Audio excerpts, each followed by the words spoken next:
my goodness. Okay.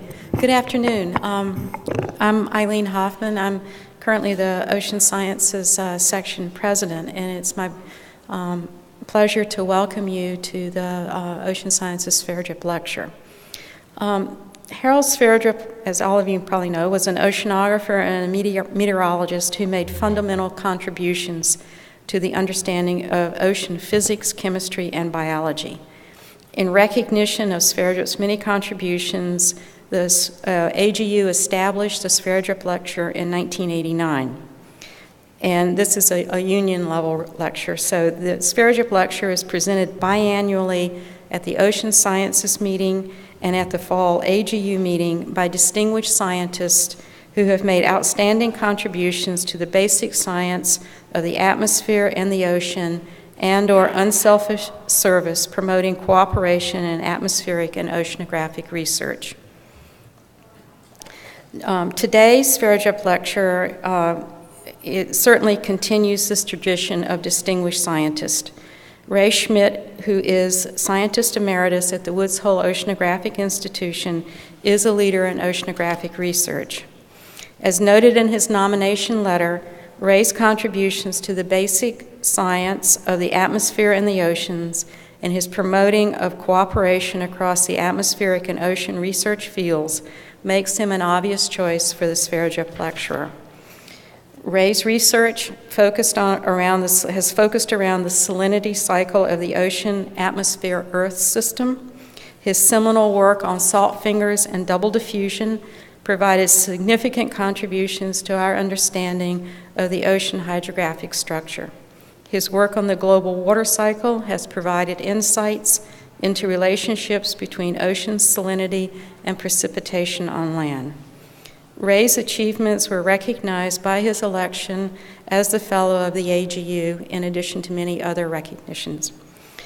The Ocean Science section of the AGU is proud to recognize Ray Schmidt as the 2018 Sverdrup Lecturer.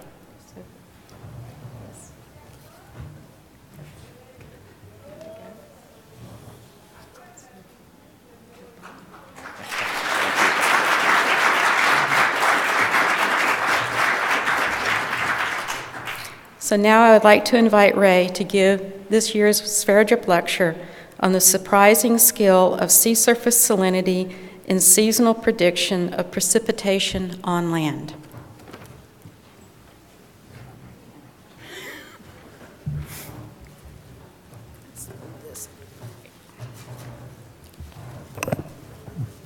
I had to point out to Eileen that they spelled my name wrong on the certificate. C'est la vie.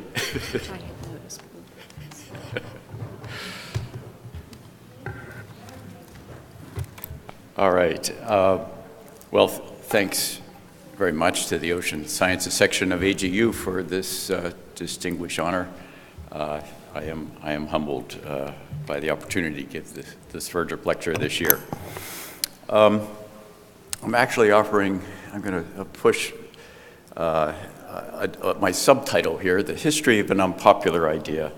And this is a very personal story of a research theme of mine. And it's kind of has lots of ups and downs, but it has a very happy ending.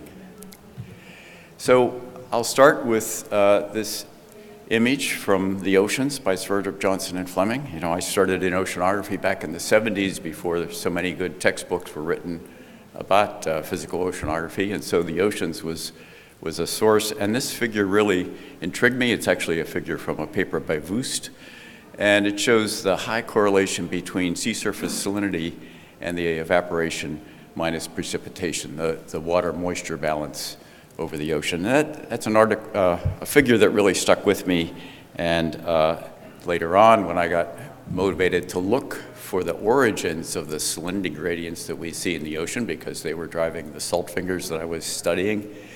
Of course, I went to look at evaporation and precipitation over the oceans. And this is sort of the backstory here. Nobody cares if it rains on the ocean. Well, it turns out the moisture balance over the ocean was a very neglected topic in the 80s when I started looking at it. And in '88, we published a paper about the evaporation precipitation balance over the Atlantic, the North Atlantic. And things were starting to build for a program called Global Energy and Water Cycle Experiment called the GWEX. And Kirk Bryan and I went to a GWEX steering committee in Bermuda in 1991. And they were discussing an ambitious program to look at the watershed of the Mississippi. And I pointed out to them that the flow of the Mississippi was only 1% of the rainfall falling on the Atlantic Ocean. Well, they didn't appreciate that. It was a group of hydrologists, and Pierre Morel was leading it, and they said, GWEX is not for oceanographers. So we missed an opportunity to connect with the hydrologists there. So a few years later, in 1993, there was massive flooding along the Mississippi River. And this is pictures from 1991 and August of 1993. Summer rainfall in the Illinois, Mississippi, and Missouri rivers. This is right above St. Louis. You can see the massive flooding going on in 1993. And that drove a big pulse of fresh water that flooded every city as the pulse worked its way down the Mississippi. And it actually reached the Gulf of Mexico and caused a very strong freshwater anomaly at the surface that got into the loop current and eventually into the Gulf Stream. And a number of papers were written by Miami and Texas oceanographers about this big freshwater salinity anomaly. Here's a section across the Gulf Stream water, which is normally above 36, was down to 31.8, 32.4. So a really noticeable freshwater anomaly hit the ocean. Well, there were some obvious inferences from this. No watershed will flood by recycling its own water. The extra moisture had to come from the ocean. There must have been high salinity anomalies that preceded the heavy rains on land. And the question arises, at least it seemed obvious to me, can sea surface salinity variability be used to predict rainfall on land? So that was an idea I had for years, and I spent a lot of time trying to get it funded. So here, some of the basics of the water cycle. This is a map of evaporation minus precipitation we published a few years ago. So the red areas are where water is evaporating, leaving the ocean. You were talking about meters per year. And the blue areas are where water in net rains on the ocean. So we see subtropical evaporation zones in the mid-latitudes, and then a tropical rainfall zone, the ITCZ, and then high-latitude precipitation zones. The interesting thing about this figure, one of the interesting things, is that the areas of the red and the areas of the blue are just about equal. And in my mind, that's because the atmosphere just can't hold much moisture. And so the areas of net export from the ocean have to equal the areas of net import for the ocean. So here's a few facts. That equal area rule, a colleague has called it Ray's rule. If you'll pardon my self-promotion here. So the ocean area with E greater than P is about equal to the area with P greater than E. So the subtropical water sources are exporting about 4.2 Sverdrups. And it's going 3 places, not quite a third each, but land is getting about 30% of that water. Tropical ocean, about 1.2 Sverdrups. The high latitude ocean, a bit more, 1.7 Sverdrups. And so the question is, with all this export of water and the idea that equal area, we ought to be able to see salinity anomalies in the ocean that precede flooding on land. So here's a picture of rainfall for the month of May, earlier this year, May 1 to May 30th, 2018. And you see a good part of the east coast of the US from Florida to Virginia experienced 10 to 12 inches of rainfall in that month. My argument is some equal area of ocean had to lose 10 to 12 inches of water during that month. So here it is. If 12 inches of rain falls over a large area of the US in a month, comparable area of ocean must have lost 12 inches of water. We know that there's not much exchange between the surface mixed layer and the thermocline below because of the stratification. And so you tend to have most of the changes contained in the surface mixed layer, and a typical mixed layer depth is 30 meters or 100 feet. We're talking US units here, 12 inches, 1 foot, 100 foot. It's a 1% change or a 0.35 anomaly in salinity. So that's something we could easily detect with Argo or with satellites.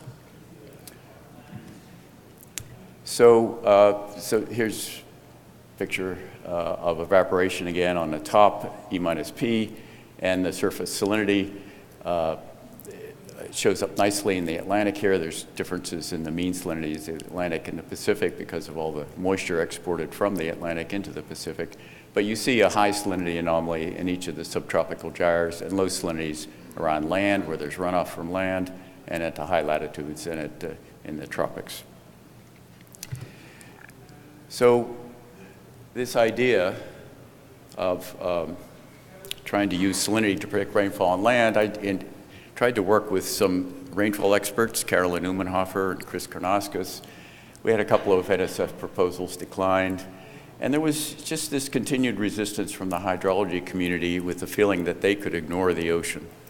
There was a response to one of Paul Dirac's really nice papers in 2012 from a hydrologist. We need to stop the simple extrapolation of results from ocean studies to land. I find that to be an astounding statement. So a lot of frustration over the years, just an idea that I could not get funded. But I got a new opportunity in 2014. I was able to recruit a brilliant young lady, Lai-Fang Li. She's sitting in the audience here and giving a talk on Friday afternoon about this stuff. She won a Hui postdoctoral fellowship, and she was a rainfall expert. She had worked on the relationship of rainfall in the southeast of the US and the North Atlantic subtropical high. She was perfect for this study. And at the time, we were doing a big study called SPURS, Salinity Processes Upper Ocean Regional Studies with NASA in association with the Aquarius salinity satellite. And so we were studying the salinity maximum in the eastern North Atlantic. And I gave Lai-Fang the problem. It says, where's the water go that is exported out of the subtropical high pressure system? And frankly, I thought the interesting stuff would be going into Africa, or South America. But Lai-Fang said, well, actually, a lot of this moisture is going into Africa, and we found that you could use the springtime salinity in the northeast Atlantic to predict the summertime rainfall in the Sahel of Africa. But I'm not going to focus on that so much.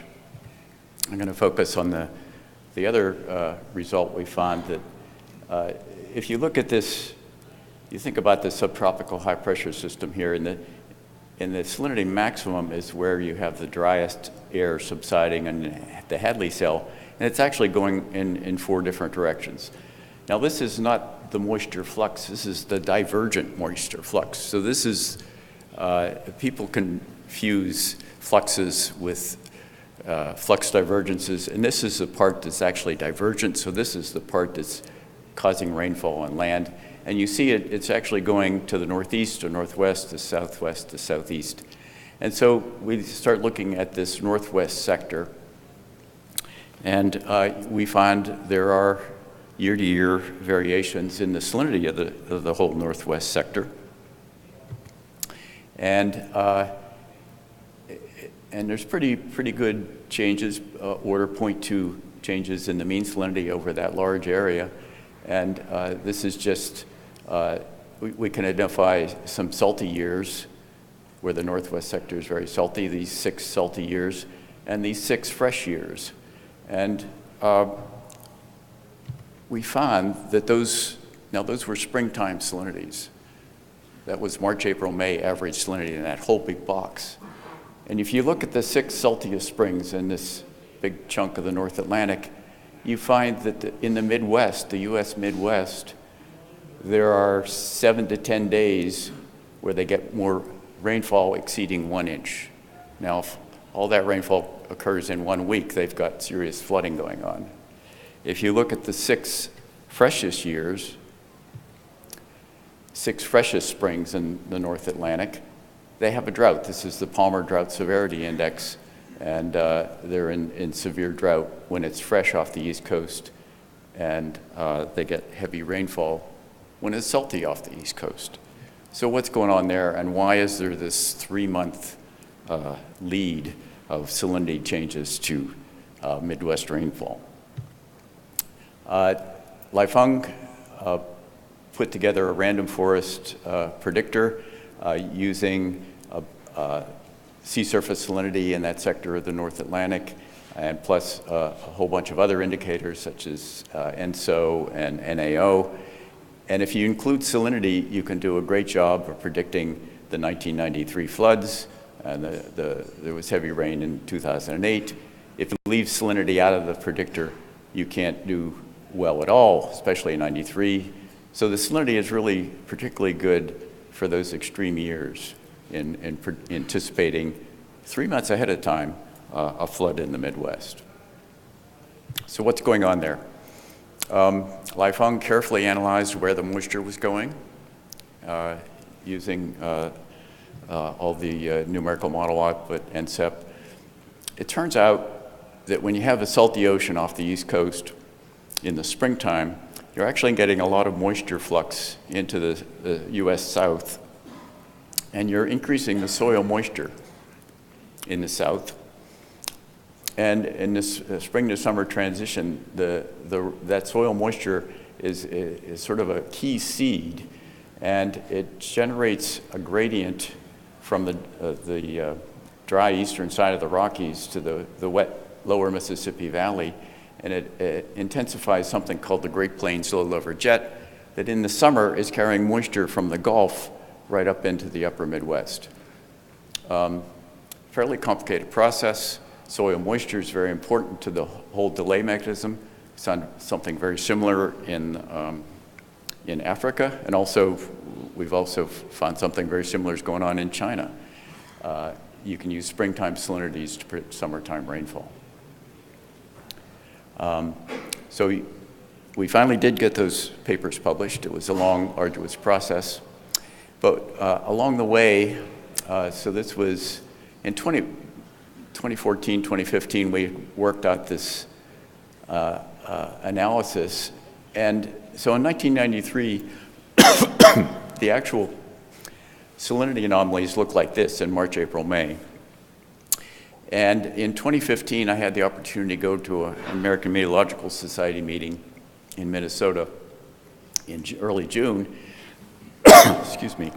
And I said, well, what's the salinity look like this year? And here's the March salinity anomalies. Excuse me. That we saw in 2015. And I said, boy, that sure looks like, sorry, looks like 1993.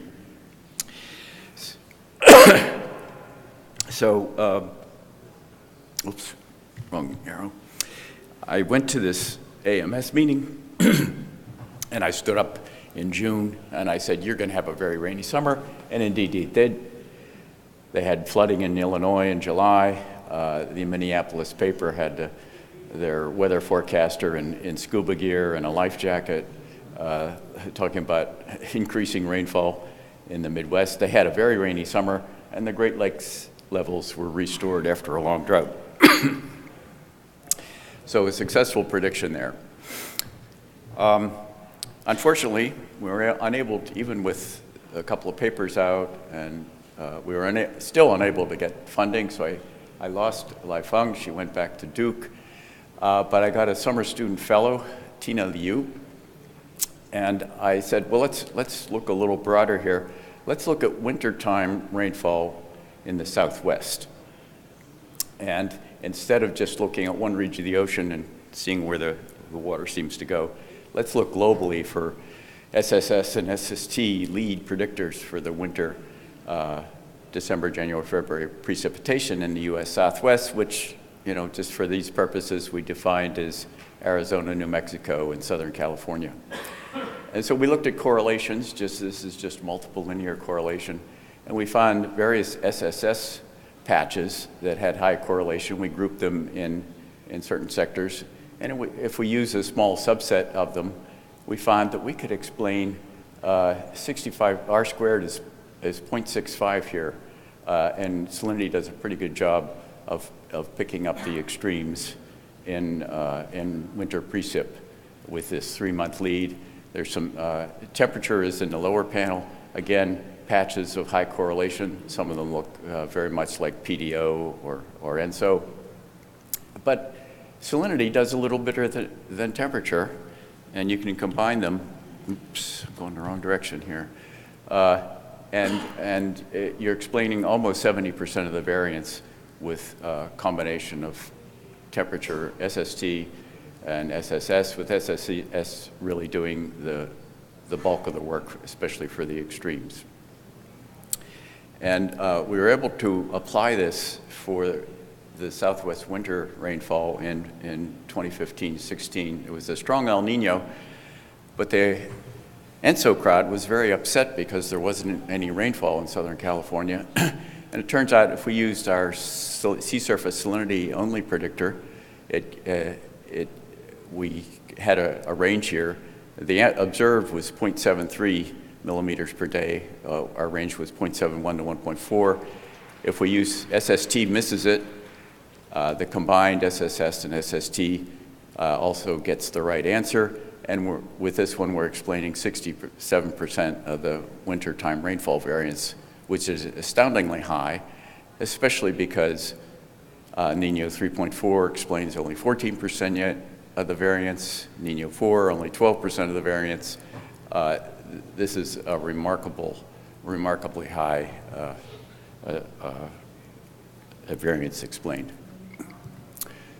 So what's going on with those very remote SSS teleconnections? Those are pretty strange. It's not the local source sink water supply we're talking about for the US Midwest or the Sahel.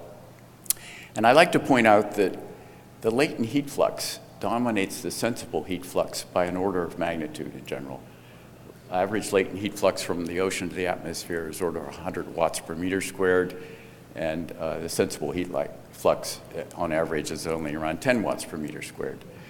And the SSS is an indicator of the supply of latent heat to the atmosphere. SSS is telling you how much moisture is being exported from some piece of the ocean, and that moisture represents a lot of latent heat energy for the atmosphere.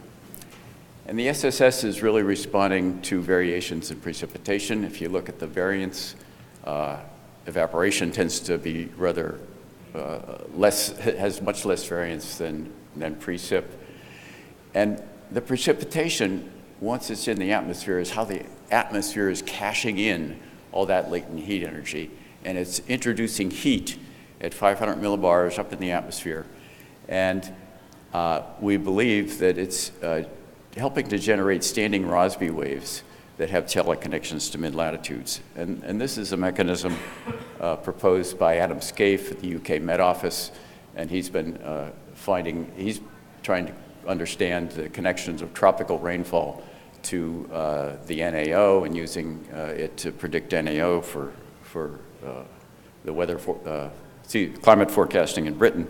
But I think there's something going on here, and these tropical rainfall events, which are giving signals in sea surface salinity, so the sea surface salinity ends up being a good indicator for these energetic injections into the atmosphere. So that's the mechanism I'm proposing, and we'll see if it works out. So back to the backstory. Despite successful predictions in several publications, we had more proposals declined, just kept happening again and again. We seem to get a lot of criticism from the hydrology community. So in December of 2016, I had no funding and no team. I was a little demoralized. But then on December 23rd, I got an email from a colleague, Steve Elgar, about a contest being sponsored by the Bureau of Reclamation. They called it the Subseasonal Climate Forecast Rodeo. They have a poster about it tomorrow. And Steve said, hey, Ray, maybe you could win this. So I went to this website, and it turned out the Bureau of Reclamation, which manages most of the dams in the West, hydropower plants, and the water for irrigation for farmers, they needed better subseasonal weather forecasts, and they were offering big prize money, $100,000 if you had the best temperature forecast, best precipitation forecast, a 3 and 4 week lead, 5 and 6 week lead. And so there's 4 categories there. 50,000 for second place, 25,000 for third place. It was a challenging contest, though. We had to provide forecasts, a 3 and 4 week lead and 5 and 6 week lead for the whole West, basically west of the Mississippi, every 2 weeks for a year, and you could score on your actual performance. So I had no team. I got this right before Christmas, and 2 days later, I'm talking to my son. Here's the family get-together at my brother-in-law's. I have 3 sons, and the 2 younger ones are identical twins. Stephen has a bachelor's degree in computer and electrical engineering. Eric has a master's in mechanical engineering. And I say, what's up, guys? And I said, oh, we've been using neural networks to optimize our game playing. You know, these guys they're smart, hardworking guys, but there's a couple of nerds, and they've been playing computer games since high school, and they're still playing them in their late 20s. So I said to them, how'd you like to enter a real contest? So I twisted their arm for several months. We started the competition in April of 2017. The guys built a fully connected neural network, which means every piece of the ocean can influence every part of the target data on land. We trained it on historical data in the US West from 1990 to 2017. We did many trials and a wide exploration of parameter space. We found that nonlinear activation functions work the best. We withhold some of the data to do proper validation. And the forecasts we used were ensembles of the 10 best performing models. So we entered this competition, and basically we're using variability in sea surface temperature. This is a couple of years of sea surface temperature daily data jumping around. We also use salinity data. Now with salinity data, you've only got monthly data in general, and so it's you don't have as much data, you don't have as high quality data as you do for SST. And we're trying to use those 2 variables to predict US precipitation. This is just the climatology month by month. You know, you can see the winter rainfall in the West, the summer rainfall in the Midwest, kind of uniform rainfall distribution in the Northeast. And so here's our predictions. Here's 26 of them in a loop. This is our predicted anomaly for the US West, and here's what's actually observed. You see that we tended to predict things on the dry side, and this is the anomaly, so we were actually, rainfall was predicted, but just not as much as observed oftentimes. But this is the NOAA model, which was one of the things we had to beat. You see they predicted a lot more rainfall in general, and this is damp persistent. We had to beat these 2 things to get any prize money. So that's 3 and 4 week, very similar 5 and 6 week loops. And there's a couple of events in Texas. Hurricane Harvey hit Texas, and that's not something you can predict 3 or 4 or even 5 or 6 weeks ahead. That's too short a term to get with a subseasonal prediction. So it was a rather interesting year. This was very gratifying and kept us going. Our very first prediction for a 3 and 4 week lead was quite good. We had a high spatial correlation. This is what we were scored on of 0.66. We see the pattern. We don't have quite as much rain. It was actually observed, but the pattern's very similar. Our last 3 and 4 week lead forecast was also very high correlation. And what what it worked out was we would enter a new prediction on Monday, and on Thursday we would get scored. So going through the year, here we are, we're the orange thing, Team Salient. We stayed ahead the whole year. At 5 and 6 week lead, our initial forecast wasn't so good, but we caught up. We had a few bad weeks in transition year, but we ended up having quite a high score compared to the other contestants. So here's our scoring, total scoring, average correlation over the whole year. We're Team Salient here. We beat a professional forecasting company and several other folks. Again, in 5 and 6 week lead, our correlation score is almost twice as high as the nearest competitor. And you notice the NOAA model did very poorly. Of course, that's just integrating the standard equations of motion. So our statistical technique was beating a dynamical model. So we were using ocean properties and artificial intelligence. This was a professional business using actually the CFS version 2 NOAA model plus the European model. This fellow was a blocking expert. This fellow worked on ENSO. But just using ocean data and artificial intelligence, we could beat the team. We led the whole way in the 2 precipitation categories, and we had to do an 11-year hindcast to show that this wasn't a fluke. And again, we beat the competition. And October 25th, I got an email saying, "Dear Ray, you will be awarded $250,000 for the bonus points."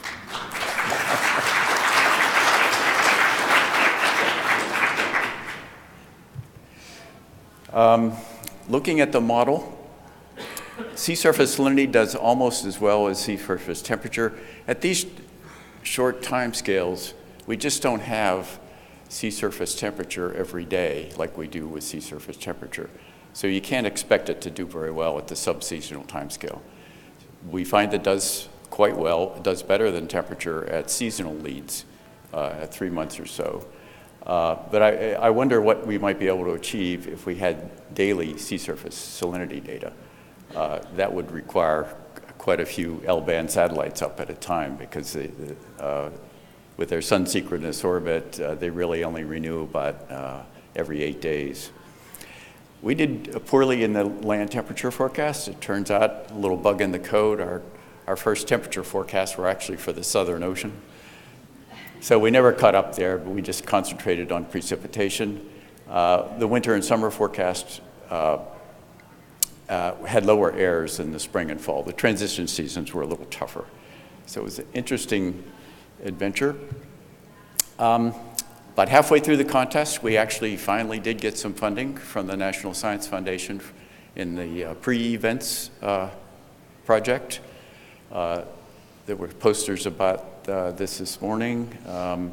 It's a project to look at anticipating natural hazards like floods. And we find that SST is better for short time scales. The subseasonal SSS is better for long time scales. There was a poster about this morning. The sea surface salinity variance, again, I'm going to emphasize this, it's largely influenced by differences in precipitation. And the precipitation is a good indicator of energy supply of the atmosphere. And I think it's an efficient generator of standing Rossby waves. And there was a poster this morning and an invited talk on Friday afternoon by Lai Feng, who will explain more of the details of how soil moisture gives you this 3-month delay in sea surface salinity to terrestrial rainfall. We've had successful applications in the Sahel. Paper in Science Advances in 2016, the Midwest, US Midwest, the Journal of Climate paper, which I talked about. We looked at the extremes in Midwest rainfall. It was a 2017 paper in Climate Dynamics. We have a paper about the winter rain in the Southwest recently in Geophysical Research Letters. There's a paper we've done with Lily Zheng of South China Sea Institute of Oceanology on Yangtze River Valley summer rainfall. Turns out the South China Sea salinities are a good predictor of that, springtime salinities, summer rainfall. We have a prediction for Northeast January precip. It was on the poster this morning. I'll show you that shortly. And we've done all this work with my sons in the Forecast Rodeo. And my sons and I have expanded it to the whole US, Europe, and Africa. And if you're interested, come and talk to me. So I have to thank my colleagues, Leifang Li, who really sort of broke this open for us, Caroline Ummenhofer, Tina Liu, she's now a graduate student at Harvard, Lily Zheng at South China Sea Institute, Adwait Sasha Barajani, he did the poster this morning. He's he's a student at Northeastern. Yang Xing, also another student from Northeastern, and my sons Eric and Stephen. So here's our predictions for the rest of December. Dry in the Midwest and most of the West, except for the coast, wet on the coast, wet in the Southeast, wet in the Northeast, dry in Florida. And then our prediction for the Northeast in January is above normal for the Northeast. If you look at, well, the poster, we can divide the US into different hydrograph regimes, basically their seasonal cycle of rainfall. And the Northeast tends to have its rain pretty uniformly distributed across the seasons. And we're projecting a wet January based on salinity and temperature around the globe. And similarly, a kind of wet in the Southeast. So the takeaway's pretty simple, and it's kind of a message that I've found it hard to get through to the hydrology community and even the meteorology community. The ocean really is the ultimate source of all rainfall, and the best terrestrial rainfall predictions at seasonal, subseasonal leads will come from ocean salinity and temperature. And I challenge anyone to do better. And you know, I think there's some lessons here. Our disciplines are very stovepiped. We don't talk to each other. It's very difficult to get a program funded that is truly global. And you talk about the global water cycle, there were many get advertised, but every time I apply, it turns out it's controlled by hydrologists, and they've been taught not to think about the ocean. And most meteorologists think that the only thing you have to know about the ocean is ENSO. And you know, the ocean has 50 times as much carbon as the atmosphere. It has 1,000 times the heat capacity of the atmosphere. It has 100,000 times as much water as the atmosphere. And it really is central to the climate system on the planet. And I think oceanographers have to be a lot more assertive of our role in the climate system and claim our rightful place in the research enterprise. Anyway, thank you for your attention.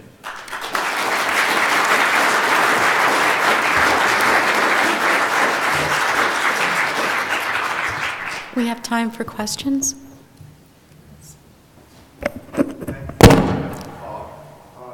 Your ideas have relevance to hurricane intensity predictions. Like, could you have predicted what happened to Hurricane Harvey, for instance? Yeah, that's a tough one. And again, it comes to this data availability for salinity. There's a new satellite up called SMAP, and it's an L-band radiometer, and it is really great for looking at soil moisture. But the renewal time is only 8 days. So something quick like Harvey, I mean, it's going to see that big pulse of fresh water that comes from a flood on land, and then you can see that water make its way back into the ocean. But I haven't seen anybody pick up the salinity signal during the storm that must be there. I mean, that storm sat right near Houston and just pumped water from the ocean and dumped it on Houston.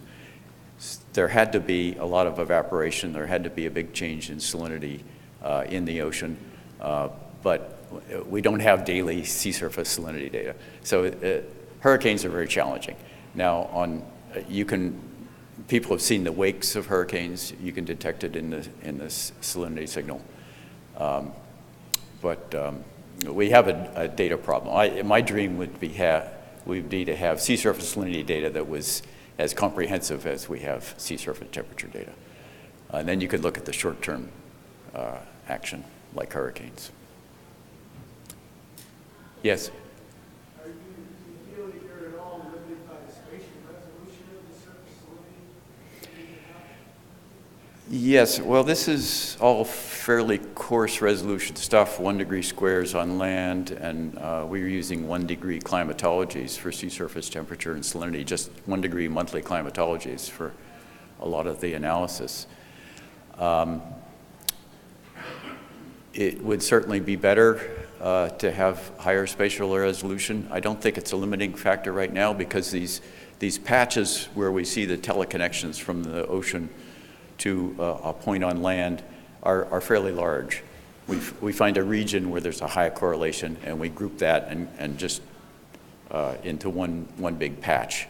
And to simplify the forecasting system, it's just one predictor, the salinity in one of these big patches, which are many degrees in area. So right now, it's not limiting.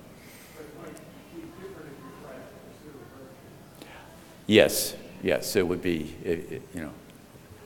higher spatial resolution and higher temporal resolution would help for that problem in particular, certainly, yeah. Trouble. So your prediction for the northeast, 24% more, is that rain or snow? Yes.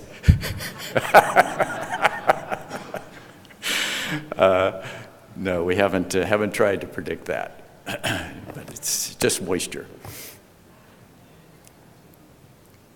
Yes. Following that question, essentially your argument is that the water comes from, I guess, the subtropical Atlantic moving over on the continent. You know better than I that a lot of the snow, in particular in the northeastern side, comes through the jet stream and sort of north-south transportation of air anomalies. How do we actually rationalize then the link between the salinity in the Atlantic with what might happen in particular in these atmospheric dynamical systems around the jet stream and the polar front? Yes, I think we get confused because our weather patterns come from west to east. They're traveling from west to east. But really, that's a wave. That's a pressure wave in the atmosphere. In the Northeast, when that storm gets here, even though it came across from California and the Midwest, the moisture, we call them nor'easters. The low-level winds are from the east.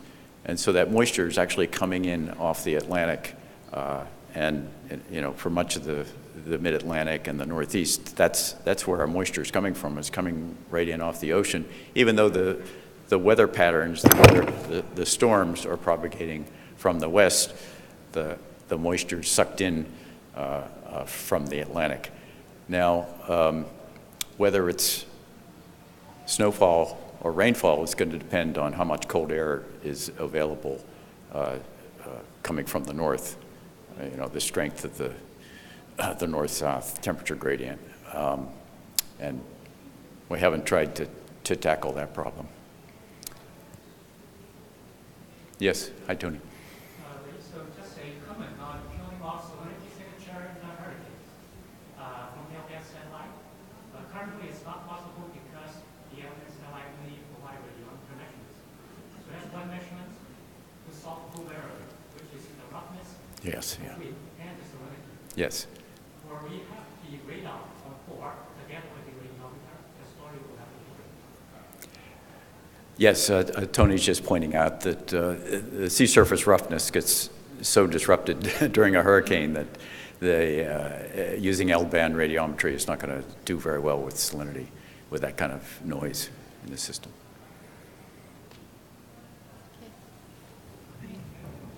other questions? All right, well, let's thank Ray again for a very fascinating lecture. So thank you.